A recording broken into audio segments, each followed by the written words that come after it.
The City of Angels is hosting WWE Money in the Bank in 2025. We're kicking off the show with the men's Money in the Bank ladder match. Who will get a championship match at the time and the place of their choosing? We have Andrade, we have El Grande Americano, we have Penta, we have Solo Sikoa, and of course, we have the former World Heavyweight Champion Seth freaking Rollins. And we have the hometown hero, the favorite to win the match, the megastar himself, LA Knight, who will become Mr. Money in the Bank in 2025. The show is kicked off with maybe the best match of the night, as all these 6 men are doing everything in their power to grab the briefcase hanging above the ring and become Mr. Money in the Bank. We have Solo Sikoa, who's trying to take advantage of the fight between other superstars, and also another strategy is being used by LA Knight, who's trying to take advantage of those distractions and unhook the briefcase, but others are not letting him. The fight goes on as El Grande Americano is showing his true luchador abilities, but if you want to talk about being a luchador, we're definitely talking about Penta. As always, he's showing zero fear, and he risks it all, then he's dominating the match. He's overcoming everyone, and at some point, he climbs the ladder. But on the other side, we have the former so-called new tribal chief, Solo Sikoa, who's trying to achieve singles success for the first time in his career. And these 2 men are fighting each other on the top of the ladder, where Solo Sikoa successfully takes down Penta. He's going to win the Money in the Bank, but Andrade is not letting him. He drags Sikoa down and nails him with a beautiful inverted tornado DDT. So he would be having the chance to climb the ladder, but if Seth Rollins lets him do, he takes down Andrade and stomps Solo Sikoa down to the mat, and this is his chance to become a 2-time Money in the Bank winner as he's trying to reach the briefcase up there high. But here comes the megastar. LA Knight is fighting Seth Rollins up there high on the ladder, but Seth successfully is fighting back against the megastar. The hometown hero has the complete support from the crowd, and after all these long years, is he going to win Money in the Bank? At least he tries, as he delivers a massive swinging neck breaker from up there to Seth Rollins, but El Grande Americano is taking advantage as he uses the ropes to take LA Knight out of the scene. Now El Grande has the chance to continue his undefeated streak, but here comes Penta out of nowhere with a Mexican destroyer. Penta uses the ropes to set up a ladder in position, and he dives over the top rope to take down Andrade, Rollins, and LA Knight at ringside. He delivers an enziguri to Solo Sikoa, and he puts him on a table which was set earlier on. He returns to the ring, and he runs on a ladder, trying to dive on Sikoa through the table, but Sikoa, with an on-time dodge, smashes Penta as he crashes through the table. Penta is done, but El Grande somehow manages to return to the competition. Solo Sikoa climbs the opposite side of the ladder. He's trying to take El Grande down, who was trying to unhook the briefcase. Up there high, Sikoa delivers a couple of headbutts. He smashes his head onto the ladder, but El Grande fights back against Solo Sikoa, a taste of his own medicine. He does the same thing until Andrade and LA Knight work with one another to knock both men off the ladder, and with different variations of their own elbows, they take them out. But Knight quickly switches pages as he wants to hit Andrade with a BFD, but Andrade is aware and he counters. And he is the one who takes LA Knight down. And now Andrade has got the momentum. He climbs the ropes, but Knight has recovered, and he leaps up to the top rope for a beautiful superplex, which forces Andrade to land hard on a ladder. This match is getting more brutal every single second, and Knight is calling for Andrade. It seems El Idolo has no more gas left in the tank as LA Knight takes him down with a blunt force trauma and the most brutal way. The megastar sets up the ladder, but another man who's setting up another ladder. But between the ring and the announce table is the architect. Seth Rollins re-enters the ring and reaches LA Knight, who is trying to grab the briefcase, and he takes him down from up there high. Knight didn't see that coming, and he's getting beaten down by a super kick. And not just that, because Seth Rollins is calling for him for a super stomp from behind, which plants LA Knight down face first. But that's not all. LA Knight is put on the ladder, which was set by Seth earlier on. And Seth dives on LA Knight. Through the ladder they go. And the crowd are on their feet for this moment. Knight is out. And Seth Rollins goes back to the ring in complete boos from the crowd. But that doesn't actually matter because the briefcase is unhooked. And it is unhooked by Seth freaking Rollins. He is now a two-time Money in the Bank winner, but the next match includes Mr. Money in the Bank's wife, who's competing for a prize that she has never won in her career. She's competing against the one and only Intercontinental Champion Lyra Valkyria, but before she could get ready for the bell to ring, Becky blindsides Lyra in the middle of the ramp to start the match, and this is the reason that Becky Lynch has the upper hand against Lyra Valkyria, and the crowd hates it. But at some point, when Lyra manages to get back to her feet, they start grappling. Even though Lyra was able to recover, Becky still got the upper hand, and she continues to gain momentum with, of course, some cheap shots. We all know this match is a one-on-one normal match, but the outcome is serious. Because Becky and Lyra have come to an agreement that if Becky wins this match, Lyra has to raise her hand after the match and acknowledge her win. But on the other side, if Lyra is able to beat Becky again, Becky Lynch can never challenge for the Intercontinental Championship again. Lyra is competing in this match much more different than she did at Backlash, because this match is personal. Because unlike their match at Backlash, this one is personal. And Lyra is trying everything she can to take Becky down. And at some point where she wants to dive, Becky catches her midair with a manhandle slam. Lyra is down and Becky goes for the cover. But it's a near fall as Lyra survives. So Becky continues the ambush, but in a more brutal way. She's working on her face where Lyra is finally busted open. Becky doesn't care and she continues the punishment with another manhandle slam. But Lyra's resiliency is unimaginable as she keeps kicking out. Becky doesn't want to waste any more time as she climbs the ropes. She wants a leg drop this time, but Lyra moves. And she is now capitalizing her chance as she fights back against Becky Lynch. Lyra successfully takes her down and she deadlifts Becky up for a beautiful set-out powerbomb and stacks her up. But Lynch successfully kicks out again. Lyra continues to keep Becky down. She successfully manages to do that, but not at this specific moment where Lyra sends her into the corner and Becky replaces herself with Lyra. She puts her up on the top turnbuckle and she joins her up there high because she wants a superplex, a massive superplex from up there high, where Lyra successfully counters. She throws Becky down and she successfully manages to land on her feet. She climbs back to the top again, and with Becky down, she dives with a frog splash and hooks the leg. But it's a near fall again. Becky Lynch survives again. Lyra wants the Nightwing, but Becky successfully comes down and manages to transition that into a disarm her. The disarm her submission is locked in and Lyra has nowhere to go. This submission has hurt Lyra a lot in her rivalry with Becky Lynch, and this submission is locked in again.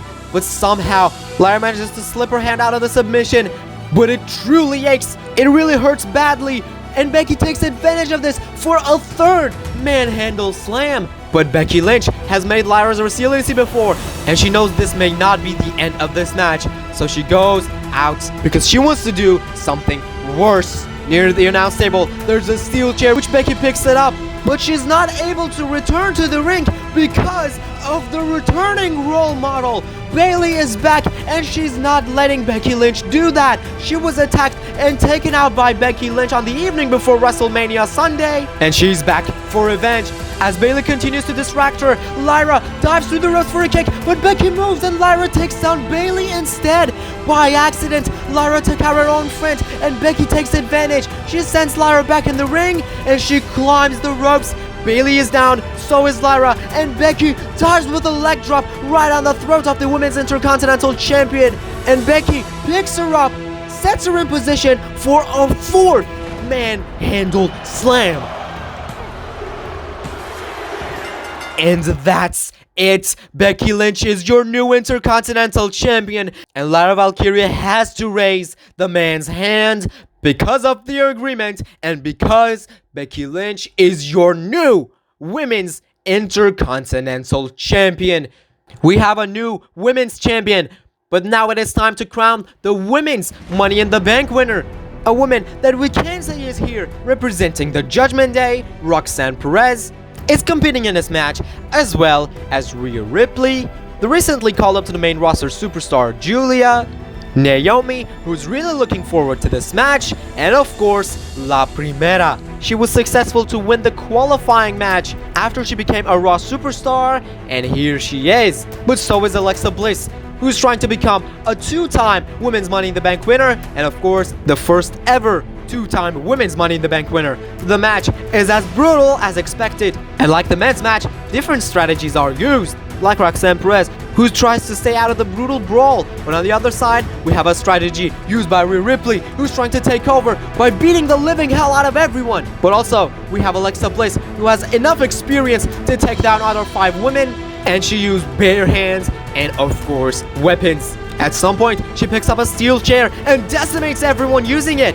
But she's not only using weapons with her hands, because at some point, she delivers a Sister Abigail on the ladder, but after that, a headbutt from Julia takes her down. On the other side, we have Roxanne Perez, who's delivering shots at Naomi, and then she continues by delivering a frog splash on the former Women's Tag Team Champion. But 2 women who were friends and worked their way up to the main roster with one another, Roxanne Perez and Julia, are fighting each other as well. But on the other side, we see Rhea Ripley at ringside, who's taking over again, and she returns to the ring with a beautiful missile dropkick to Roxanne Perez.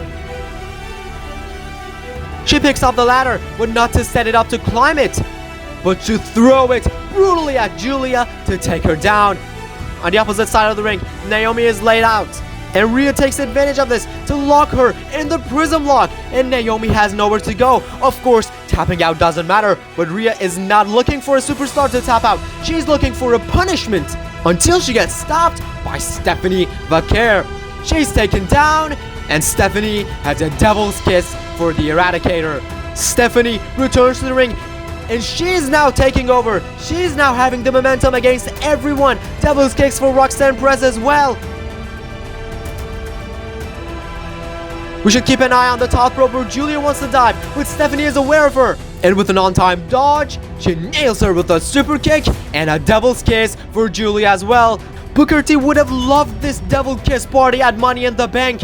And Stephanie has full control until Naomi interrupts with a rare view, and Roxanne follows it up with the pop rocks. This is the moment Naomi and Roxanne realize that they may have the chance to take over the entire match with a temporary alliance and by working with one another. They finally agreed to do that, and Naomi and Roxanne Perez are now double teaming Rhea Ripley and of course Julia. They're taking over the match as they thought they would, but the former Miss Money in the Bank arrives and ruins it. She arrives with a steel chair, throws it at Naomi, who wants to escape, but Alexa joins her at ringside and continues the beatdown. Also, Stephanie Vaquer returns with the beautiful springboard crossbody to Roxanne, and the definition of the enemy of my enemy is my friend is ruining this temporary alliance between Naomi and Roxanne Perez, because Alexa and Rhea are teaming up at ringside to take down Naomi, while Julia and Stephanie teamed up to take down Roxanne. But after they're done, they both climb a ladder trying to reach the briefcase, where Rhea Ripley arrives, setting up another ladder, where on the other side, Alexa Bliss knocks Julia and Stephanie off the ladder by pushing it. Rhea climbs the ladder, so does Alexa from the other side. And now these 2 women are fighting one another at the top of the ladder. Who will become Miss Money in the Bank? Rhea manages to get the upper hand, and she throws Alexa down from up there high. Rhea reaches for the briefcase. She has her hands on the briefcase, but no, Naomi is back and is not letting her do it. After a couple of shots to the back, Rhea crashes hard down to the ring, and she rolls out to the ringside. Everyone is down, and Naomi is taking advantage. She climbs the ladder, she's grabbing the briefcase, but there is one woman who's still here. Roxanne Perez drop kicks the ladder, but Naomi is not knocked off the ladder. She's still hanging above the ring. She has her briefcase in her hand, and Naomi falls down with it. People can't believe what they're seeing. Naomi just became Miss Money in the Bank. Can we say by accident? Well, it doesn't actually matter because she is officially 2025's Miss Money in the Bank, and she has now a granted World Championship opportunity of her choosing at the time and the place she wants. But we move on, and next up is the main event match. We have the undisputed champion John Cena, who's teaming up in a tag team match with the man he believes could be the future, the bright future of this industry, Logan Paul, in a tag team match against the World Heavyweight Champion, the Yeet Man. Main event, Jey Uso and his buddy, the American Nightmare, Cody Rhodes. Cody Rhodes is competing in his first official WWE match after returning at Saturday night's main event, and what better place than Los Angeles to compete in his tag team match. It was around this time 1 year ago where Cody Rhodes and Logan Paul were competing against one another for the Undisputed Championship at King and Queen of the Ring Premium Live event in Saudi Arabia, and 1 year later, here we are in the Money in the Bank in the tag team match where the Undisputed title is in the hands of this man, John Cena. On the opposite side of the apron, we have the other world champion, main event Jey Uso, who has been in a busy schedule for quite some time. Cody Rhodes and Logan Paul start the match technically by grappling one another. Even though we hate it, even though the crowd can't stand the social media megastar, he is successful to take down Cody Rhodes with some particular maneuvers. And when Cody wants the bionic elbow, Logan Paul catches him and uses his boxing background to get the upper hand against the American Nightmare. He follows it up with a DDT, planting him down, and in the corner, he uses the ropes to his advantage. Logan Paul's wisdom in taking advantage of different situations helps him get the upper hand against the American Nightmare, Cody Rhodes. And while he's taunting to the crowd, John Cena wants them to cheer for him. At some point, Logan Paul attempts a springboard maneuver with Cody Rhodes moves, and instead, he wants to cross Rhodes this soon. But Logan Paul somehow manages to escape and goes out of the ring. Cody Rhodes keeps his sportsmanship and lets Logan Paul return to the ring. But when he returns to the ring, he gets the upper hand again. The momentum is for the social media megastar, but not until Cody Rhodes sends him into the corner and nails him with a beautiful bulldog, so this gives him the chance to tag Jey Uso in. The World Heavyweight Champion is now the legal competitor, and Jey Uso and Cody Rhodes are double teaming Logan Paul. Jey Uso is successful to keep the momentum of their team, but at some point, John Cena distracts the referee. And as the ref back is turned, Logan Paul uses cheap shots in the corner where he is not allowed to hit, and this gives him the chance to regain the momentum for his team. And this is why he finally tags the Undisputed Champion in, and they are now dominating the World Heavyweight Champion. They have the full control of the match, and John Cena is trying to prove that he is the best champion of the business, and Jey Uso is not. John Cena's signature comeback does not have the passion it used to include before, and it starts with a shoulder block where Cody wants to tag, but he's knocked off the apron as well. Jey Uso tries to fight back and take advantage of this distraction, but Cena is much more ready than Jey Uso and nails him with a big punch. The comeback continues with another shoulder block from the Undisputed Champion and the spin-out suplex, which sets Jey Uso in position for a You Can't See Me 5-knuckle shuffle. John Cena has full control of Jey Uso, and now he's calling for him for an attitude adjustment. He lifts him up, but Jey manages to calm down, and he takes Cena down with a super kick. Cody Rhodes manages to come back to the apron, and Jey tries to make a tag, but Logan Paul is here, knocking Cody Rhodes off the apron. Logan Paul is not letting Jey Uso tag his partner in, but as he's taunting to the crowd, Jey Uso launches himself over the ropes for a crossbody. Back in the ring we are, and the recovered John Cena is firing back against the World Heavyweight Champion, but he counters, and Cena crawls to the corner. This is the position Jey Uso wants him to be.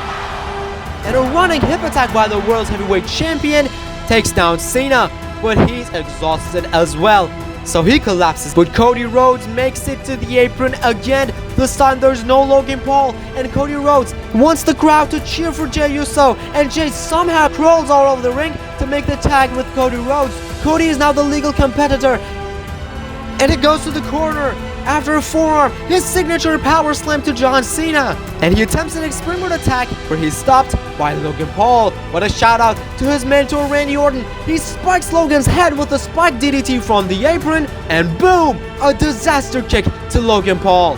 He returns to John Cena, some left jabs, and he finally manages to hit the bionic elbow. Cody's got the momentum, and he's calling for Cena. The Undisputed Champion gets back to his feet, only to be hit with a Cody cutter by Cody Rhodes. And Cody goes for the cover, but it's a near fall as John Cena manages to kick out.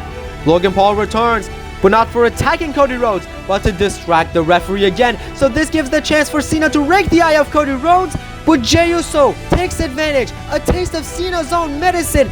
He takes advantage of that distraction, and he delivered a super kick to John Cena. And when Cody drop-kicked Logan Paul off the apron, he makes a tag with Jey Uso. Cena is hit with a crossroads, he is down, and he's in the drop zone because Jey Uso wants to dive with an Uso splash, and that's it.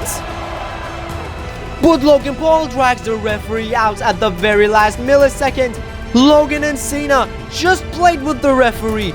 They're dragging him out, not letting him count the pin. The ref returns to the ring, but Jey Uso leaves the ring, comes after Logan Paul, but Logan with an on-time dodge sends him into the steel steps. He sends him back in the ring, but it seems this was intentionally, because as the exhausted Jey Uso makes the tag with Cody Rhodes, Cody goes after Logan Paul, but in the middle of the ring, the recovered John Cena is distracting the referee so Logan Paul could hit Cody Rhodes with the brass knuckles. Everything went as planned. And now Logan Paul is sending Cody Rhodes back in the ring so Cena could take advantage and hook the American Nightmare's leg. But the American Nightmare survives and he gets to his left shoulder up before the third count. Cena doesn't want to waste any more time. He wants an attitude adjustment. But Cody manages to come down and pushes Cena towards the ropes, which accidentally takes down Logan Paul, who was trying to get back to the ring. Cena took out his own tag team partner, and Cody takes advantage of this distraction for a crossroads. On the other side, we see Jey Uso spearing Logan Paul at ringside, and a trifecta of crossroads is nailed as Cody Rhodes hooks John Cena's leg for a 3 count so they could pick up this massive victory over John Cena and Logan Paul. This could give Cody Rhodes a future title match against John Cena, but someone interrupts them. Ladies and gentlemen, my name is Paul Heyman. A video is being played on the Tron, and it's Paul Heyman. It seems he has a message for the winners. I'm sending this message only to say congratulations to you, Cody Rhodes, and Jey Uso for picking up this big win over John Cena and Logan Paul. But Jay, do you remember when we said we will take the power we deserve? And now we have the chance to do it. Because Seth Rollins is Mr. Money in the Bank, and he could cash it in on you or John Cena whenever he wants. As a matter of fact, maybe this moment is the best moment to do that. As we turn our attention back to the ring, we see Braun Breaker arriving to spear Jey Uso, breaking him in half. And then Cody Rhodes confronts the unpredictable badass. He tries to fight back against a man who took out his brother, who took out his friend, and he's successful to do that. But Heyman is not done yet. Jay, you think you have a plan. Your boy Sami Zayn thought he had a plan.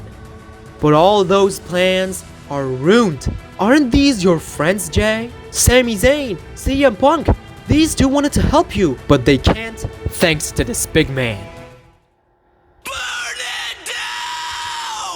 Back in the ring we come, and Seth Rollins' music hits. He arrives, and he's now on the apron, confronting the man he has a lot of history with. A massive confrontation, and the crowd are on their feet for this. Seth Rollins and Cody Rhodes, but Braun Breaker recovers, and he breaks Cody Rhodes in half, as well as Jey Uso. Cody rolls out of the ring, but the two men who are laid out in the middle of the ring are Jey Uso and John Cena. And now Seth Rollins can choose who to use his contract against. Well, it seems he has chosen Jey Uso, and he wants Bronson Reed out here to make things easier for his cash in. And Bronson leaves Paul Heyman, and he arrives, but not on his own 2 feet. He was attacked in the middle of this way by a man who we are familiar with.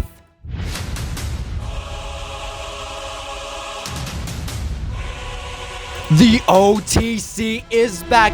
The original Tribal Chief is here. He attacks Bronson Reed in the backstage, and Braun Breaker arrives. He runs at him, but Roman does the same thing, and he is the one who's successful to hit the spear. And after Reed is down, after Breaker's down, Roman Reigns comes after his long-time rival. He comes after Seth Rollins, the very same man who tries to take him out. But Roman is ready for him. He's ready for everything Seth Rollins is planning to do. And Roman takes him down with the big-time spear. Not only one, but one more to the Visionary, to Mr. Money in the Bank, to Seth freaking Rollins. And the crowd acknowledged the Tribal Chief's return. And this is only the beginning of a new path for the Tribal Chief to get his revenge.